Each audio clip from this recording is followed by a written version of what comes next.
following lecture was produced by Glorian Publishing, a non-profit organization, and is one of hundreds of lectures freely available via download, podcasts, streaming radio, and transcription. These lectures range in topic and complexity in order to address the many needs of humanity. We invite you to browse our library of lectures, books, courses, and articles to find teachings that suit you.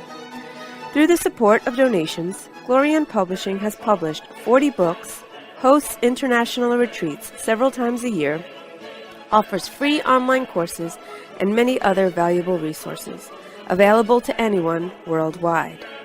All of this has been made possible by the financial support of listeners like you. Your donations make it possible for this free public service to reach thousands of people every day. To make a tax-deductible donation in any amount, even anonymously, visit gnosticteachings.org. Now, with heartfelt wishes for the end of suffering for all creatures, we begin the lecture. May all beings be happy.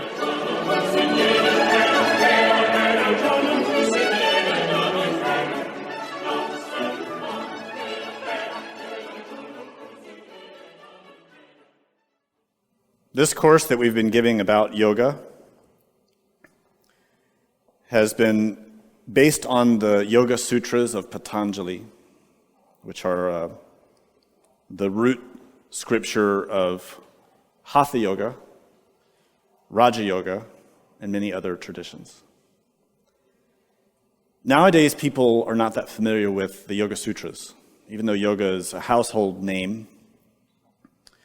And people nowadays mistakenly think that yoga is simply about stretching the body or adopting different types of positions with the body, and mistakenly assume that those postures will somehow make them spiritual.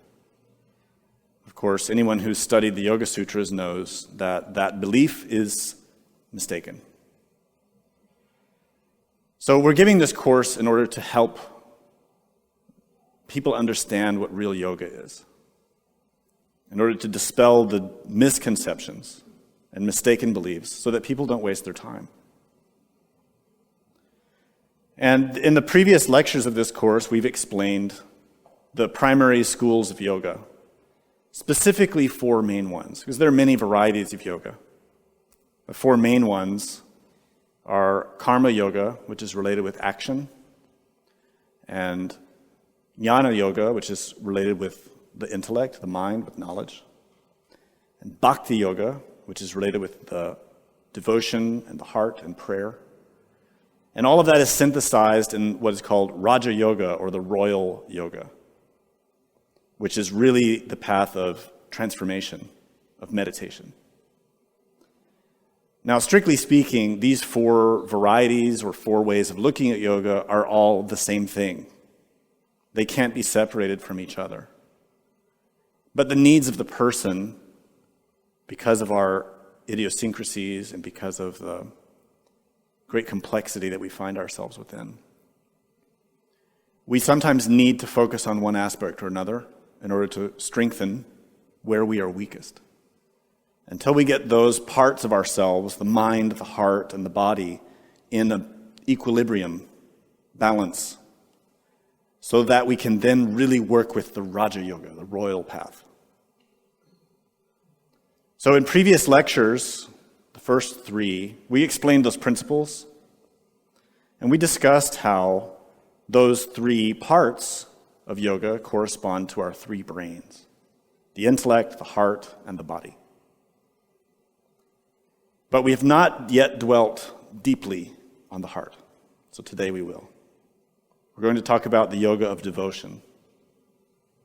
Now, when we use this word yoga, let us not assume that we're only talking about something that is Hindu or Indian in nature, because it isn't. The word yoga simply means to unite. So when we study yoga, we're really studying mysticism or religion. We're studying the union of our consciousness with something that is fundamentally real. And this is the most striking difference between the misconception that people have about yoga and the reality of yoga. The misconception of yoga is that by stretching your body or doing certain types of exercises or postures, that you will somehow come to know God. And the mistake is precisely that one does not know God by adopting a posture. One knows God by knowing how to recognize what the reality of God is, how to realize it, to perceive it, not to believe in it, not to have a theory, but to actually experience that. That is what yoga is. It is that experience. The union of the individual consciousness that is perceiving with its reality. That is the union that we seek. So this image is a painting that illustrates a scene from the Mahabharata. And it represents a symbolic form of how that union is explained in the story of the Mahabharata. How divinity is revealed to the devotee. And you see that word devotee is used a lot in Hinduism. And it means one who is devoted. To have devotion. It doesn't mean one that believes, but someone who has their heart filled with fire.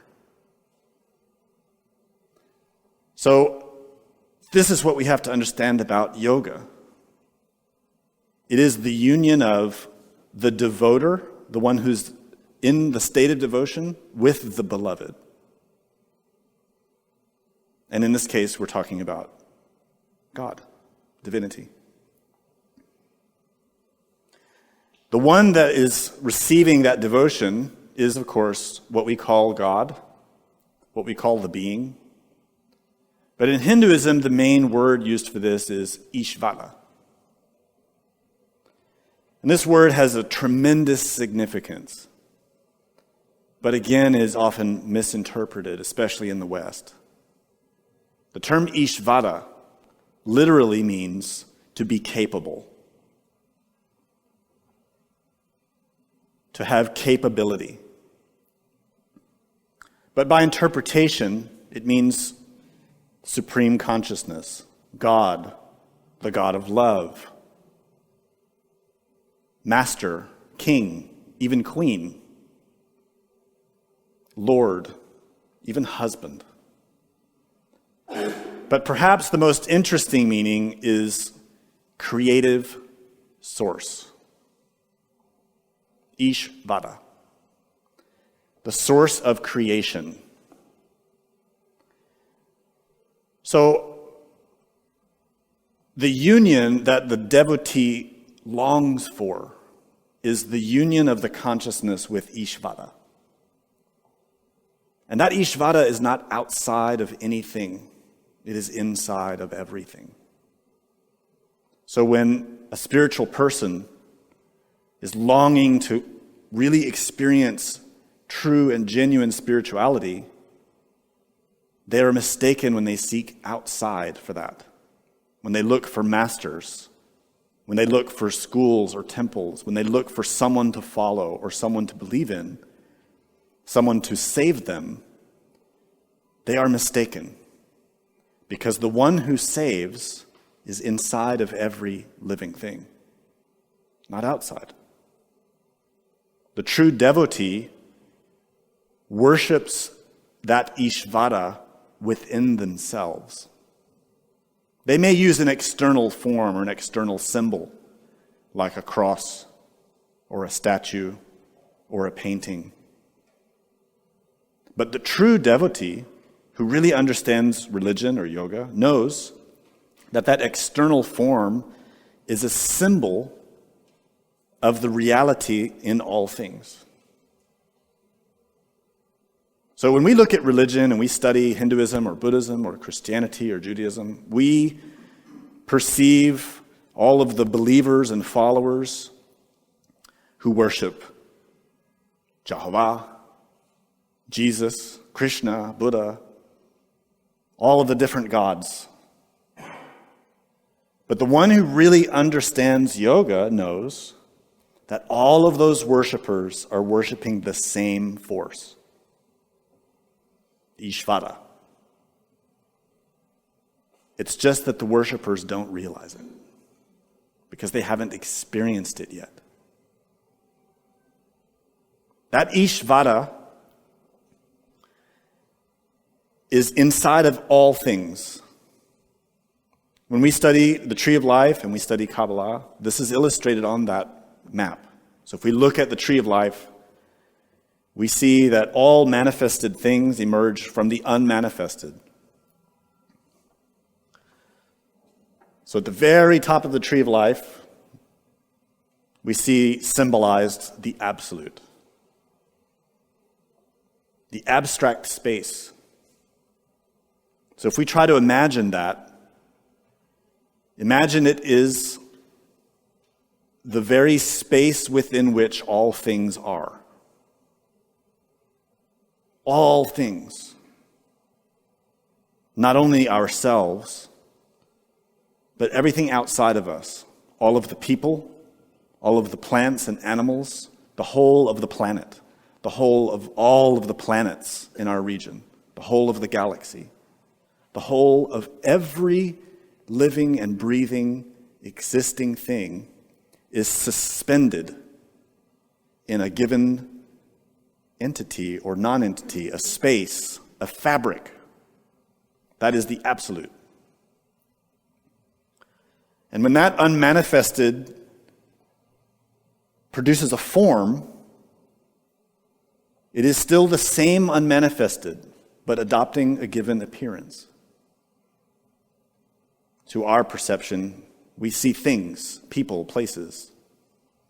And we assume that our perception reflects the reality of those things, but in fact it does not. Because all perceptible things are just ripples on the ocean of the imperceptible. They are like waves on an ocean.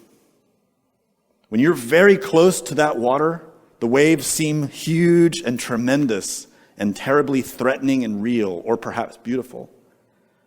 But the further you go into the atmosphere, the more smooth and beautiful and simple that ocean appears. And you get further and further and further and realize there's not just one ocean. There are many other things going on that we couldn't see when we were only focusing very close up on those little waves. The absolute is like that.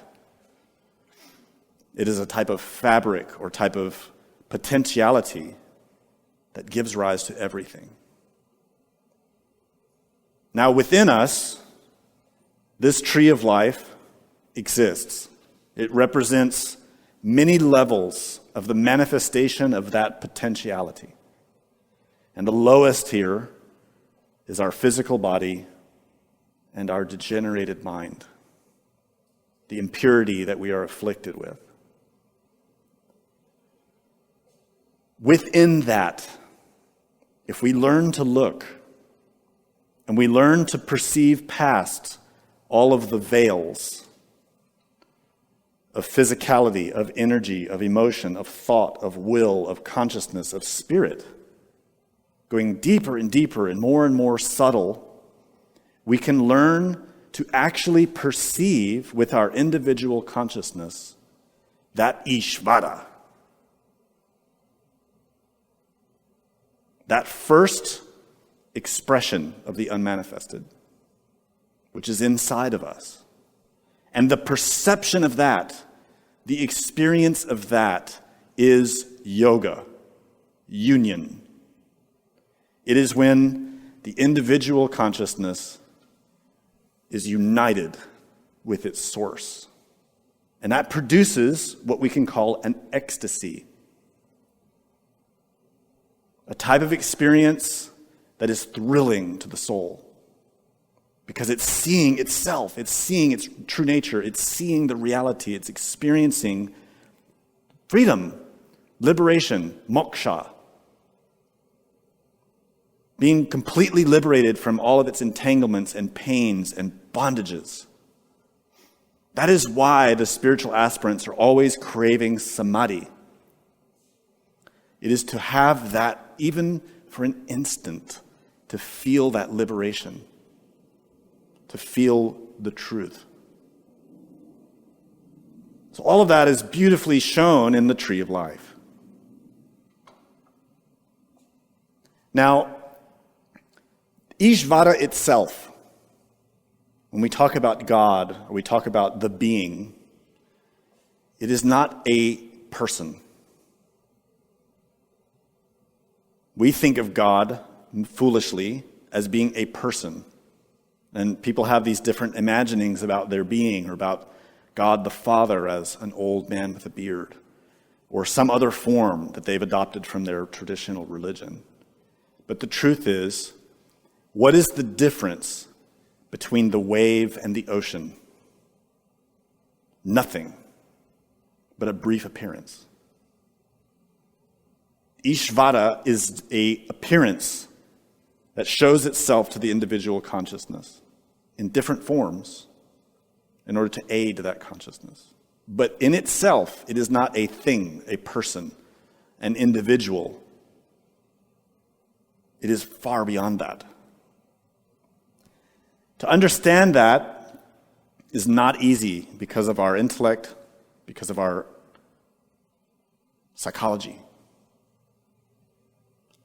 The key to understand is this: that Ishvara is pure capability, free, liberated, not bound by anything. It is the ultimate aspect of what we can call the innermost, the being, the spirit. There are many names for this type of concept that we're trying to explain that ultimately isn't conceptual. And unfortunately, over the centuries, as people have tried to understand religions, they have tried to make this Ishvara into something concrete, something that has a tangible form that we can grasp onto and believe in, but it isn't like that. The truth of Ishvara is much more abstract and truly much more beautiful than some man up in the clouds, like Zeus, who's throwing thunderbolts at us every once in a while. It's not like that. Ishvara is inside of us, inside of everything. Now, I've pointed out here that this term Ishvara can literally be translated as number 11,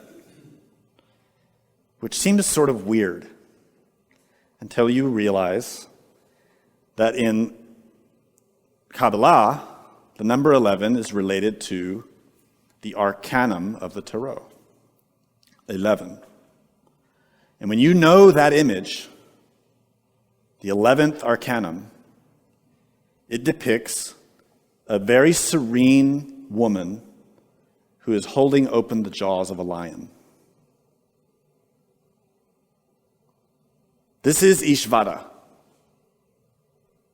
This is the capability or the power of Ishvara. The lion represents karma. It represents the force of nature that must answer to the causes that have been produced. In other words, cause and effect. That lion represents that aspect of all things that must respond when a cause happens. An effect always happens. Nevertheless, there is a superior law, and that is Ishvara, who has the capability. Because Ishvara is not bound, Ishvara in us can manage our karma, can manage our situation. And that's represented here.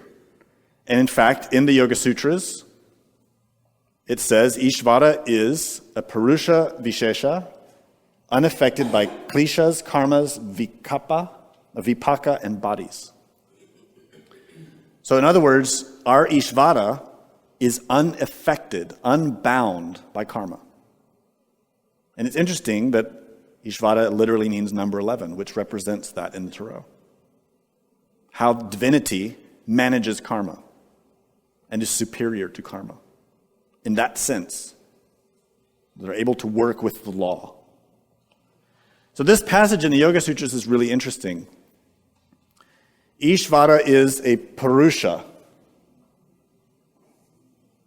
That word Purusha is also very complex and is used in very subtle ways in the different philosophies of India. In this context, it most specifically translates as particular consciousness. Some translate it as master or being or God. But specifically, we need to understand that this is not God in that sense of some figure up in the clouds in heaven. It's different.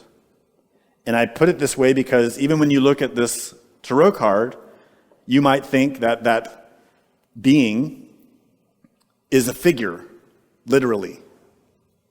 And you might even see that figure in your experiences, in dreams or in meditation. And you might misinterpret that figure as being a literal being, but it isn't like that. Ishvara takes forms like the waves in the ocean in order to engage in activity, in order to manage the lion. But the Ishvara itself is unaffected by these factors. Klishas, which means afflictions. Karmas, which means actions.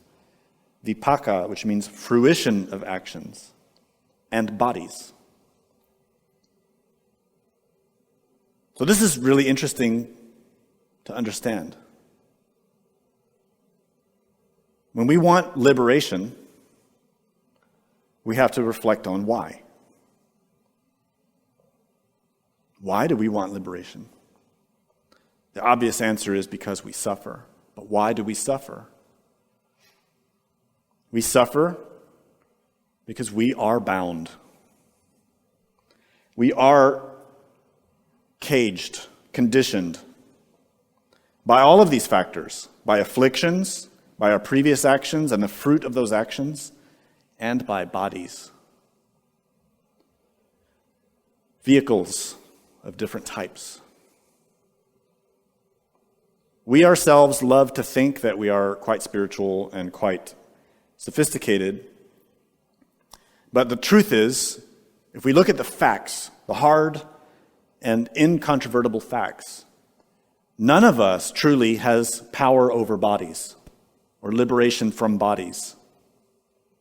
We are trapped in these physical bodies, bound by them, conditioned by them.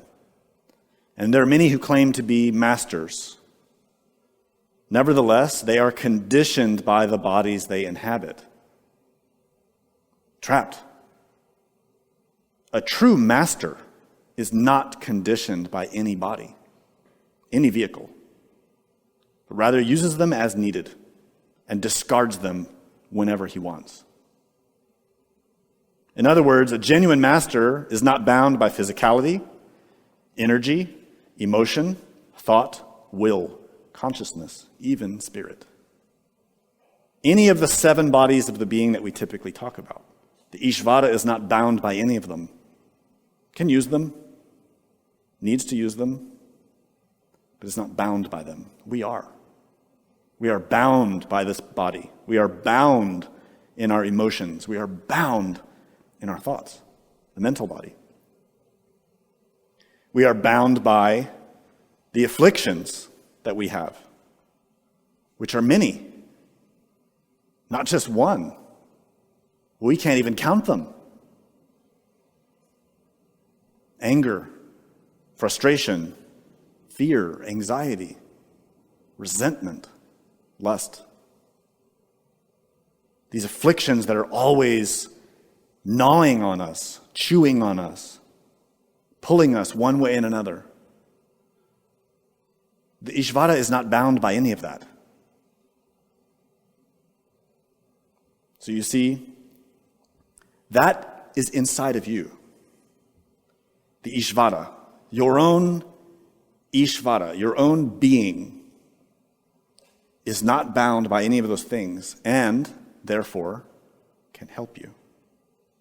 Because Ishvara has the capability to manage all of that, to work with it, to liberate the individual soul, which is us. Because within that Ishvara, the pure consciousness, is the seed of Sarvanya. And it's there that it has its highest development. Now, this passage is very interesting in the Yoga Sutras. Seed of Sarvanya. Sarvanya can mean Buddha, Arhat, omniscience. And if you reflect on that, it's sort of obvious that in the Ishvara, the being, would be the full and complete development of omniscience. But what is the seed of that?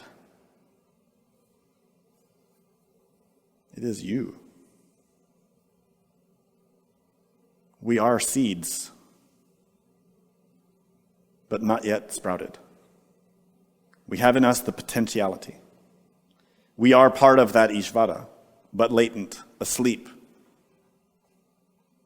The seed needs to be nourished, cultivated, cared for, so that it can sprout and grow. And in that seed is the potential for the full development of the being itself. This is the nature of what we call self-knowledge, self-realization. Now, I have not encountered this passage translated in the way that I'm going to point out to you now. But anyone who knows Gnosis probably already sees this. That this passage in Sanskrit that says the bijam sarvanya, seed of sarvanya, can be literally translated as Buddha seed, which in Sanskrit is tathagata garbha. Buddha nature, in other words, is what some people would say. So, looked at in that way, you can see that this is a Buddhist scripture. It's saying exactly the same thing that the Buddha Shakyamuni taught, just with different perspective. There's no conflict between them. We are that Buddha nature. We have that. And it can be grown and fully developed. And that is what this passage is showing us. The full potential can only be fully realized through Ishvara, by that union with Ishvara. So the sutra continues, that pure consciousness, or Ishvara, being unconditioned by time, is even the teacher of the ancients. So this image on the right is just another variation on that tree of life. It's showing how the unmanifested manifests into different forms in order to teach and guide humanity. And this is what Krishna explains in the Bhagavad-gita. Krishna says, whenever the Dharma declines, whenever the spiritual teachings decline, I manifest myself in order to correct its course. But that Krishna is not outside of us. This is showing how Ishvara manifests in us to guide us. If we learn how to listen and perceive that guidance. And this is the difficult part. To really come to recognize that guidance for what it is. What's important about this passage? It underscores really the fundamental presentation that we adopt in the Gnostic tradition, which is that all religions, all mystical traditions are the same expression of the same thing. They're just variations with different colors and different terms. But they are all from Ishvara. This statement is saying that the Ishvara, being unconditioned by time, is the teacher of even the ancients. The same teacher of every religion, the same teacher of every scripture, the same teacher of every mystical form of teaching is Ishvara. What this points at is that we don't need to go to another country to find that. The Ishvara of Krishna taught what Krishna taught. The Ishvara of Buddha taught what Buddha taught. We have that same Ishvara in us. No difference. It's the same wave emerging out of an ocean. All we need is to learn to listen to it and not go running around from school to school and book to book and theory to theory, looking outside. It isn't outside. It's inside. So, how do you do it? How do you actually do that? Well, this is why we're studying the steps of yoga. The previous lectures we've discussed these first three steps: yama, niyama, and asana. Yama is self-restraint. Niyama is precepts or ethics. And asana is posture or relaxation. And to remind you, we explained in the previous lectures that if you can perfect these three, the rest of it is easy. These three are the hardest. Without any exception to that. They are the hardest part of yoga. Most people think because they're the first three, they must be the easiest and we should just skip right past them. But it's not like that. They're the hardest. They are, in other words, to be ethical and to be relaxed. And from that, then we can learn to harness the life force that we have within us. What is that life force? It is Ishvara. Remember that term Ishvara translated literally is creative source. Stated simply, our sexual energy is the very energy of Ishvara in us. By harnessing that energy, not abusing it, not wasting it, we work with Ishvara directly. But that's only effective if we're also accomplishing these first three steps of yoga. Having strong ethics and working constantly to improve them. And being relaxed. Tension destroys energy, wastes it. Relaxation is absolutely critical for the rest of the steps of yoga. There's no getting around that. About that, asana is usually interpreted as those postures of hatha yoga that people do. And in the context of Raja Yoga, it's interpreted to mean how you sit for meditation. And it has that application. It's true. But how much of the day do you spend in meditation? 10 minutes? An hour? What about the rest of the time? How is your asana, your posture? When you're at your desk, when you're in your car, are you perfectly relaxed? Or are you tense, wasting energy through your movements? This is really the meaning. These steps of yoga are not just to be applied in the few moments before you sit to meditate and during your meditation session. They are to be applied at all times, even when your physical body is asleep,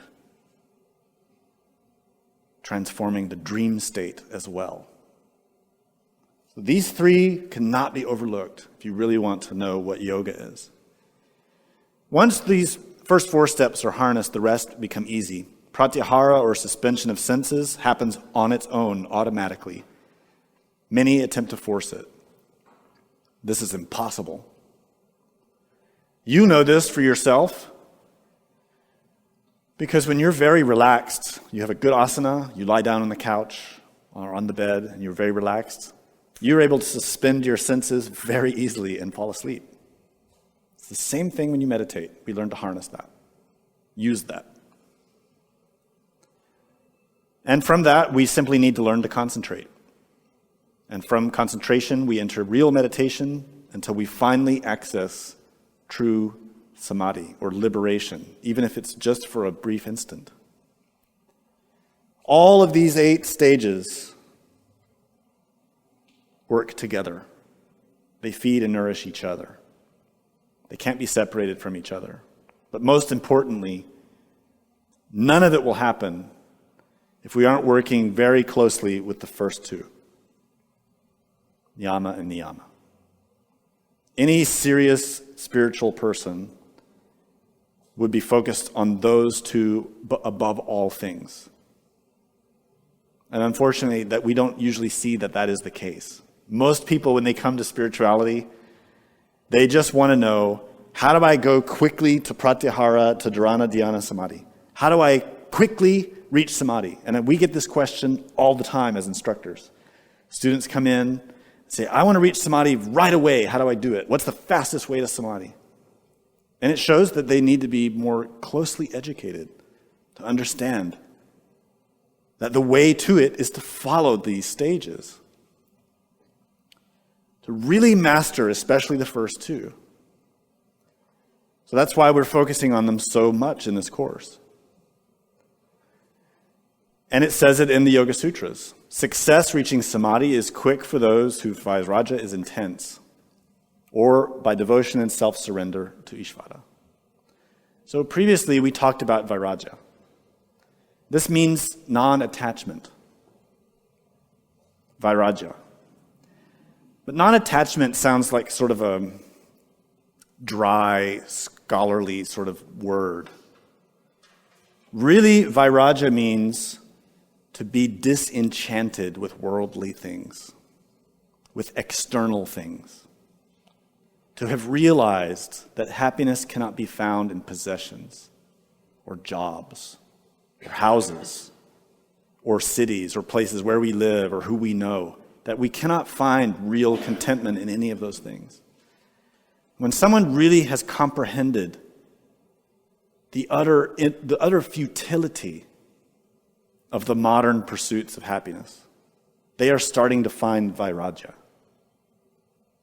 Someone who has understood that there's really no point in chasing after what society is chasing. That person's starting to have this natural renunciation of those things. The craving for them goes away. Someone who has that very intensely, who's realized that their clothes don't really matter, their house doesn't really matter. As long as they have a safe place to live and they can eat and they can cover their bases, what more do they need? But instead they have a longing, an urgency to understand what God is, what spirituality is.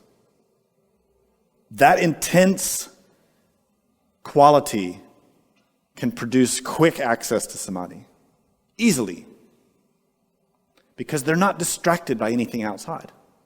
It's obvious. This is logic, simple. Someone who's constantly chasing after girls or boys does not have this quality. Someone who's so absorbed in the need to get married or have a boyfriend or girlfriend, or the urgency to have a certain amount of money or to have fame or success of some kind. This type of person does not have vairagya. They might talk about not being interested in things, but the proof is in their actions, is in the quality of their mind. Vairagya is a kind of serenity, a kind of disconnection from societal demands. And if someone has that very intensely, samadhi happens easily because their energy is not being wasted outside. Most of us don't have that. Most of us have intense passions, desires, longings, and cravings. We have sexual desires and longings and cravings. We have financial ones. We have family and society cravings and longings, very intense needs and wants. And those qualities that afflict us are extremely difficult to work on. But that we're not without hope. If it's too difficult for someone to deal with all those passions directly, too intense, then there's this alternate way that one can access samadhi, and that is to cultivate a lot of devotion towards the Ishvara. It is to look at all those cravings and desires and longings and to turn from them and say, my inner being, I put all of these into your hands. I want this, and I want that, and I want this other thing, and I have all these things that are driving me crazy that I want so much, and I am going nuts. But I put them into your hands. This is what Jesus was praying in the Gospels, when he said, thy will be done on earth as it is in heaven. In that prayer is this devotion and self-surrender. In other words, if we don't have that non-attachment in ourselves already, then let's cultivate that devotion to our innermost. That is what we call bhakti. Bhakti is devotion, zeal, faithfulness, trust, faith, love. Most religious people have some amount of bhakti, devotion. Otherwise, they wouldn't be religious. It may not be much. They may just be going to church or temple out of habit. But there's enough sense in them of the reality of divinity that flame is still somewhat there, even if it's very small. But most of us have not really experienced what full and true bhakti is. When that fire in the heart consumes us. If you want to read and study the writings of someone who experienced that in a very beautiful way, read Rumi, the Sufi poet. The poems of Rumi are a beautiful illustration of bhakti and his unbearable devotion for his Ishvara is very inspiring and will stoke that flame in you. In the same way that when you pass your candle to someone and they can light their own, any real master can do that. They can hand you their candle and light your heart. That's why we insist on studying scriptures and the writings of the real masters. We need that fire in our heart. It is a devotion to the Ishvara inside of us. It feels intense and even painful, but beautiful. Another great example of a great bhakti yogi is Joan of Arc, who also was consumed with this sort of devotion. And many other saints that we can name a long list of them. Francis of Assisi is another. Very beautiful devotion.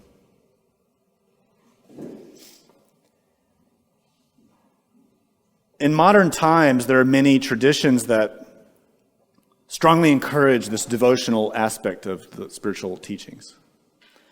And so in the West, for example, we have what are called the modern Pentecostal movements, where people are encouraged to cry out and pray and express emotion very exuberantly in church.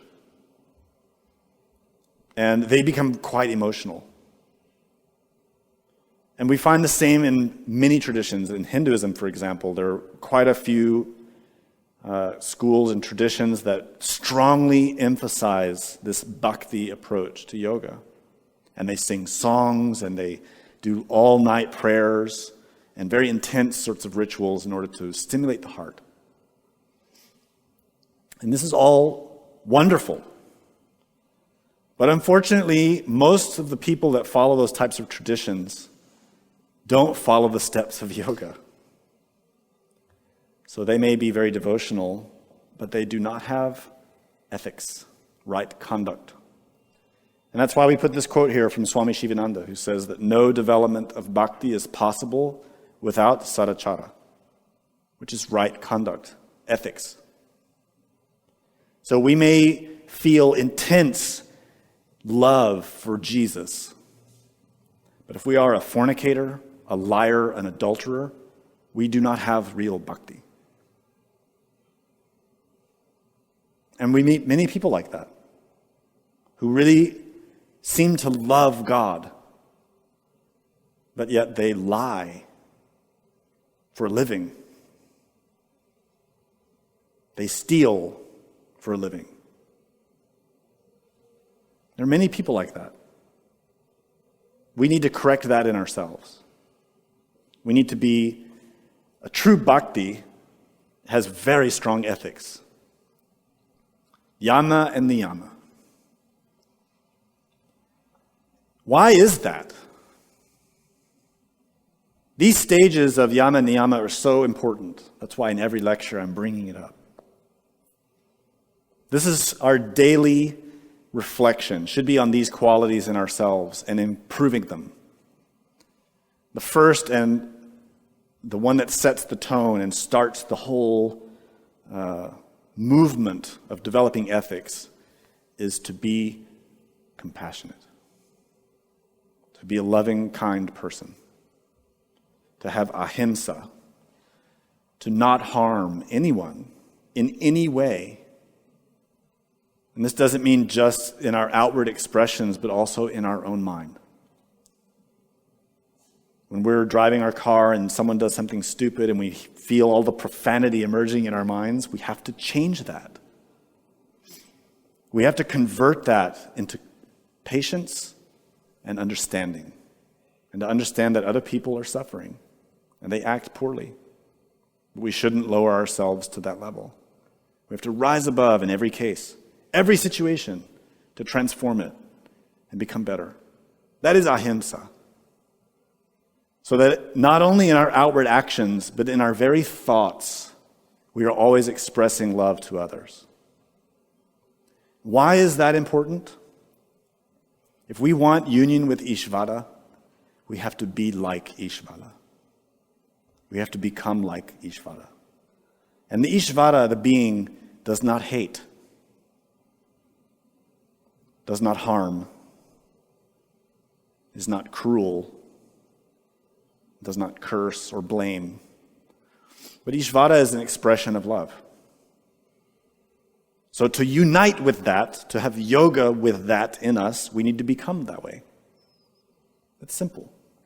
We need satyam, to be truthful.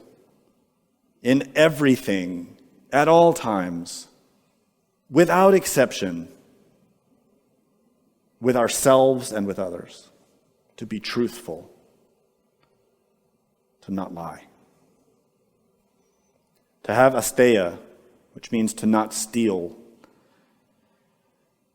And of course, brahmacharya.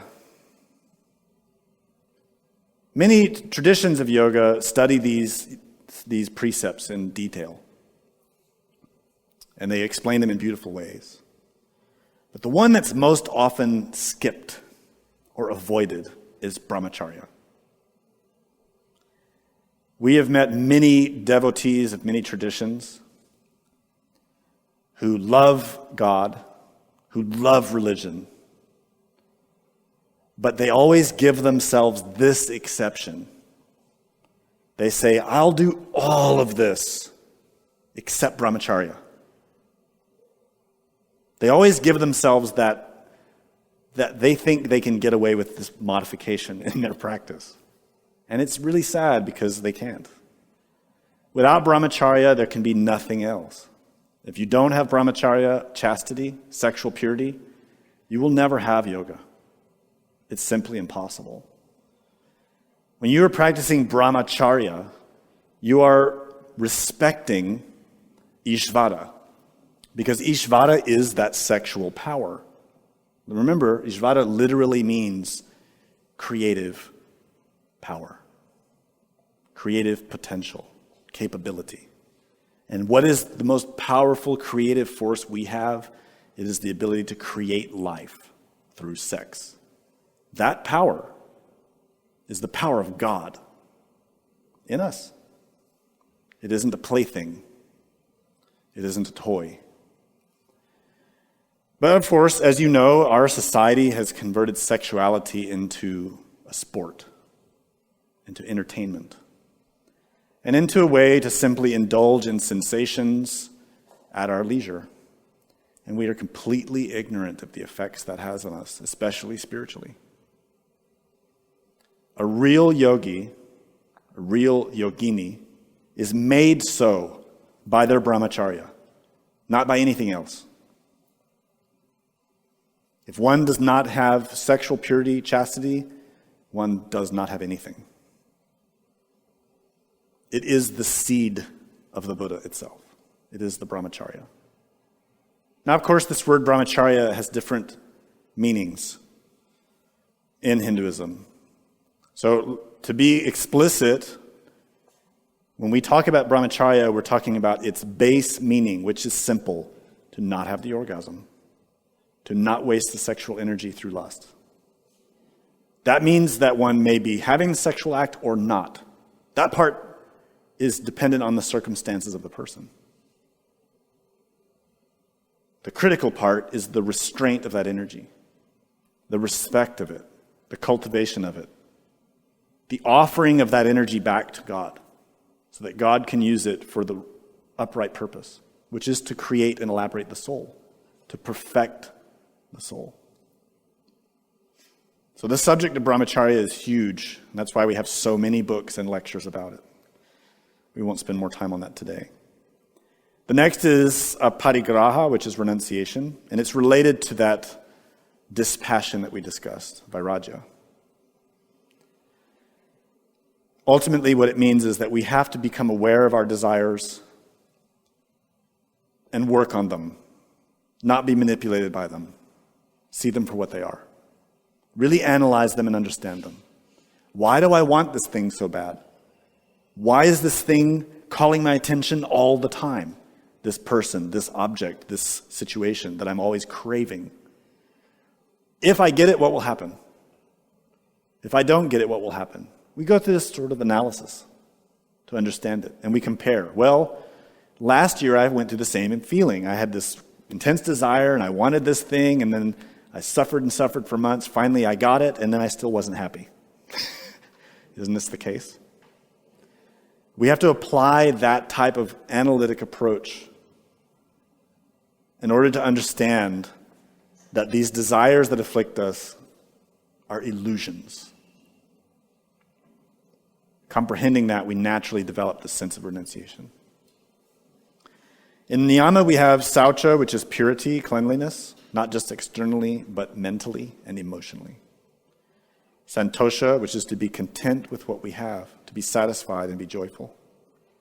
Tapas, this is to accept our difficulties without complaining. You see, in every one of these steps, when you really look at them, svadhyaya is to study the religious books and work with mantras. And the final one is Ishvara Pranidhana, which is to remember the self, to remember our Ishvara. When you look at all of these steps, they are all that. All of them. All of these aspects of yama and niyama boil down to this: self-remembering. Awareness of Ishvara. To be aware of the presence of divinity within at all times. When you have that, it's much easier to have renunciation. When you are aware that your being is with you and is completely aware of everything that you're thinking and feeling and doing, it's much easier to realize, oh, well, here comes this desire, but my being is here too. So I can't indulge in that desire because my being is watching me. My Ishvara is here. How can I possibly entertain that thought? But we don't think that way, do we? That desire emerges and we just get caught up in the desire and we think that way and we think about it and we have the feelings about it and we may even act on that desire. And every once in a while we may get a little tug in our heart. What about religion? What about God? What about yoga? What about your practice? Aren't you spiritual? But the desire is so strong, no. I need this. I want this. But if you're really remembering your Ishvara, really cognizant of the moment, really present, and aware that your being is inside of you right now, then when those desires emerge to tempt you, it's much easier to say, I don't need that. Why would I need to fulfill that desire when I have my being already? When I can feel the presence of my Divine Mother? When I know that my Ishvara is that heart flame that I feel, that heat? Why should I become angry with this person? Why should I become resentful? Why should I gossip? Why should I say these harmful things that are only going to hurt others? I can restrain my tongue instead and be serene, be kind. That presence of Ishvara empowers all of this. So you see, when you look at these factors from that perspective, they don't seem that hard. Isn't it true? You know, when you first look at all these ethics, you start to feel overwhelmed, like, I can't possibly do these things, it's too much. But then when you reflect on it, well, if I'm remembering my being, these are easy. They're not hard. If I remember. That's the hard part, to remember. Fortunately, the Yoga Sutras gives us some help. The sacred word that designates your Ishvara is Om.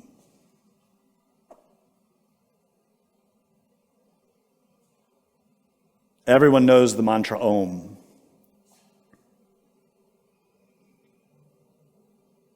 It's in every religion. It's in every tradition, just in different forms. Amen is Om. It's the same thing. This symbol on the right is that character written in Sanskrit. It's very beautiful. And all the people who practice yoga get tattoos of that symbol. I don't know why. They have it on their cars. And I'm not sure that they really know what it means. Maybe they do. But we're going to talk about it. Om represents Ishvara. We've heard many interpretations of Om. People have been talking about it in the West for a long time, and in India for much longer. And there are a lot of theories and discussions and debates and philosophies and whole books written about it. And you can go to conferences and spend thousands of dollars to learn about Om. But it isn't complicated. Om is the name of your being. Om is sort of like when you're a child and you say, Mom, Dad, Om. You're calling your being. That's all it is. Simple. It's much more than that too. But its most immediate and important aspect is that. It has a lot of significance, philosophically, spiritually. We can go on and on about Om and all the symbols and what it means and how it relates to scriptures and time and the tree of life and different levels of God and all of that. But so what? What we need is to understand how it can transform our situation, transform our lives. Yoga Sutras explain. It says, its repetition and its meditation with meaning should be practiced. Thence comes the cognition of the individual consciousness and also removal of obstacles. So let's talk about this short passage. Its repetition and its meaning, or its repetition and its meditation with meaning should be practiced. In Sanskrit, this is tat japa tat artha bhavanam. It's beautiful in Sanskrit. It expresses more than you can say in English. And I'm no Sanskrit scholar. But what I want to point out is this word japa, tat japa. That word is so interesting. So we're going to talk about that in a moment. Here it's translated simply as repetition. And its meditation is bhavanam. Now, I've talked a lot about bhava in recent lectures. And this word is super important in Hinduism and Buddhism. And it's interesting that it's used here. The word bhava means being. Beingness. Becoming. The potential to become. It means a state or the current state, the way something is. But it's translated as meditation. And that's a very compelling translation. It tells us that meditation is not a posture. It is not a mantra. It is a state of being, a state of perception. So, this passage is pointing out to us how to use Om. It is stating that with meditation with meaning, a state of being with comprehension, with cognizance, with understanding, brings the cognition of the individual consciousness. That word cognition is a little bit weird in English. I think some people may not fully get what that means. It means comprehension, understanding. It means the functioning, the awakening. It's where the individual consciousness becomes, perceives, awakens, it works, it sees, it understands. So in synthesis, this passage is stating, if we learn to use Om consciously, it can awaken the consciousness and remove obstacles to the consciousness. Isn't that what we want as spiritual people? We want to awaken, we want to see the reality, and we want the obstacles moved out of the way so we can experience union yoga. Om provides a way to do that. So this is what's explained in the scripture in simple words. So that word japa literally means muttering. But it's used in Hinduism to describe the use of any mantra. Japa yoga is the yoga of using mantras. But there are 3 ways that one learns to use a mantra, to repeat these prayers or sounds. They're quite simple. Aloud, quietly, or silently. Vaikari japa is loud, verbal. Upamshu japa is whispered or hummed. Manasika japa is mental, silent, and still. So generally, when someone enters into a yoga tradition or any type of religion, they learn prayers. And usually you learn to say your prayers aloud to help you remember them, to help you learn them, and to stimulate you, but also so that you don't become distracted. When you say something aloud, you tend to be more aware of what you're doing. It takes more concentration to do that quietly, and even more concentration to repeat the prayer silently. So when we were children, we all learned this way. We started learning to recite the letters of the alphabet and to recite the words of our language until little by little we started to learn to read the books, but we started learning to reading the books aloud. We'd read page after page, Jack and Jill went up the hill. That's how children read. Later, they start to learn it quietly and then mentally. The same with mantras, the same process. Our attention, our concentration is weak, but we need to strengthen it to advance through the stages of yoga. So working with mantras is a very powerful way to do that. So this technique of using Om unites all of the factors of the stages of yoga, brings them together. If you know how to do it, it's a very effective way to meditate. And that's why we teach always in retreats and classes how to work with mantras, how to meditate and work with mantras, because they have a great power. But it should be understood that there are stages to that work. Shivananda explained that the fruits of whispered japa are 1,000 times more powerful than the verbal japa. And the fruits of the silent mental japa are hundreds of thousands of times more powerful than the verbal one. Mental japa can even be kept up while at work. We've explained this on retreats. Vocalizing mantras aloud is wonderful. It's powerful, it's effective. But it is not as powerful as doing mantras quietly. That takes more concentration. It also allows the consciousness to start to sink deeper within and leave the physical world behind. And the mental work with mantras is 100,000 times more powerful, according to Shivananda. Precisely for that reason. When you're working mentally, you're capable in a point where you can completely abandon physicality. Not be distracted by anything external, but even leave the body. This is what we want. We want liberation. We want to be free of our afflictions. So working with Om or any mantra can give us that ability. This picture is of a mala, rosary in other words, beads used to count how many times one has worked with a mantra. Sadly, nowadays it's just a fashion accessory. But the real use of a mala, these types of beads or a rosary, is that one counts each time one does the mantra.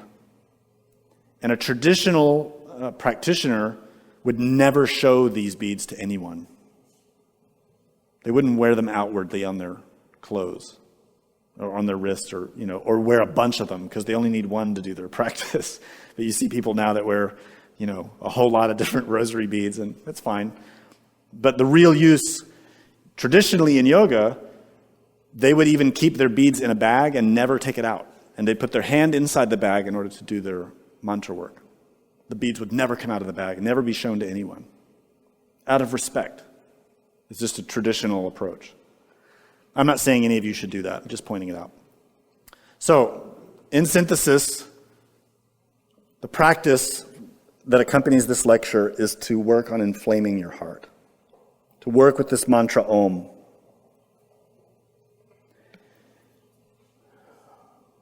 What that means is that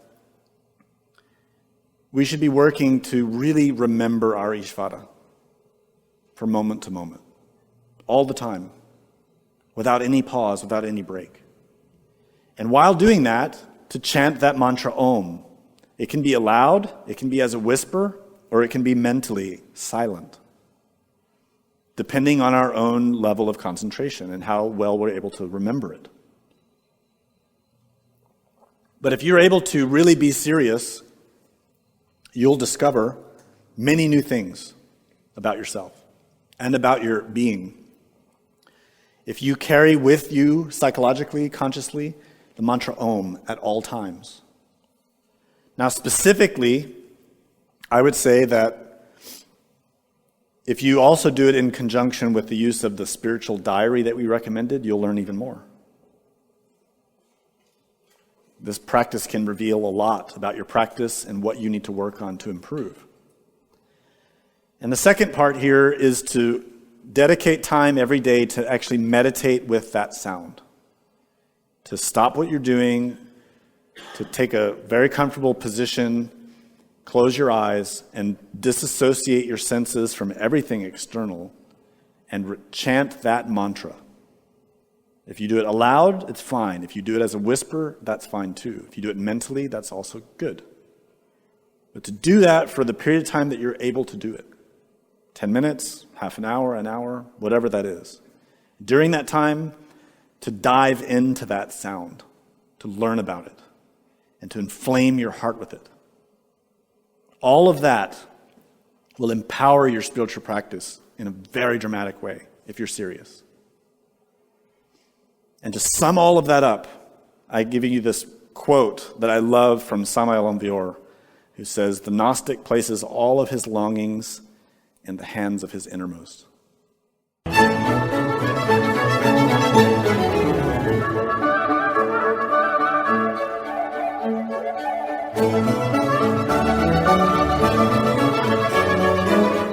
To learn more about what you learned in this lecture, we invite you to explore the books published by Glorian Publishing, available from booksellers worldwide. You may also be interested in online courses or upcoming retreats, all of which you can learn about at gnosticteachings.org. All of this has been made possible by the financial support of listeners like you. Will you help others to benefit from this knowledge? Most spiritual schools recommend a donation of $10 to $20 per lecture. Every donation helps. Make a donation now at gnosticteachings.org. Thank you. May all beings be happy.